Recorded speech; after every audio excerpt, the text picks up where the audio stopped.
ကမ္ဘာရောင်းအကောင်းဆုံး smartwatch ဖြစ်ပြီး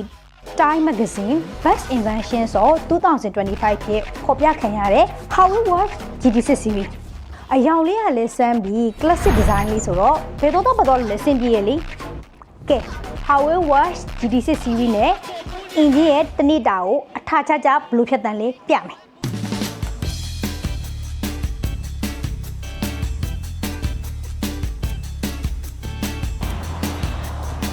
ဒီနိုင်မှာ engine တို့လိုအပြေးလေးခြင်းတဲ့သူတွေအတွက် outdoor running feature ပါတယ် GPS လဲပါတော့ပြေးမဲ့ route ကိုကြည့်လို့ရတယ်ကိုယ်ပိုင် route လည်းပြန်လုပ်လို့ရတယ်ပြေးနေကြမဟုတ်တဲ့နေရာတွေမှာပြင်တော်တော်လေးအဆင်ပြေတယ်အခုမှစပြေးမဲ့ beginner တွေအတွက်လည်း training plan လုပ်ပေးပြီးတော့ analysis လုပ်ပေးတဲ့ AI running coach လဲပါတယ်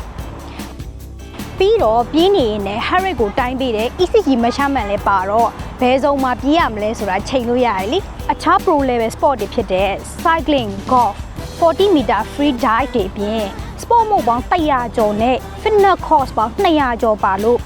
ကြိုက်တဲ့ sport ကိုဒီနိုင်လေးနဲ့တူတူလုပ်လို့ရတယ်လी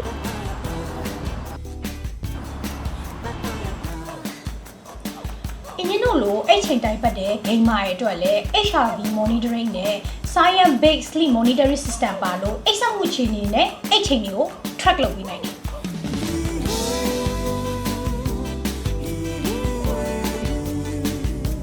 ဘက်ထရီသက်တမ်းကလည်း21ရက်အထိ AC အသုံးခံတယ်။ကျန်းမာရေးစစ်ဆေးချက်တွေကိုလည်း Huawei Health application နဲ့ဝင်ကြည့်ရတယ်။ Android, iOS, Chinese Mac ဘောလုံးနဲ့ချိန်သုံးလို့ရတော့တော်တော်လေးစင်ပြေ။ပေါ်ပါတဲ့ Ultra Slim Lightweight Design ကြောင့်ဘယ်တော့အမြဲပတ်သွားနေတယ်လေ။ Watch face ကလည်းအခု2000ကျော်အောင်ပါတာမို့လို့ fashion မျိုးပေါ်မူတည်ပြီးတော့ပြောင်းဝယ်လို့ရတယ်။အခုလိုမျိုး video watch face မျိုးလည်းထားလို့ရသေးရဲ့နော်။ emotional well-being feature ပါတာမို့လို့အင်ဂျင်ရဲ့စိတ်ကိုလည်းသိနိုင်တယ်လေအခုဆိုရင်ပျော်နေလားမပျော်နေလားဆိုတာကိုဒီမှာပဲကြည့်လိုက်တော့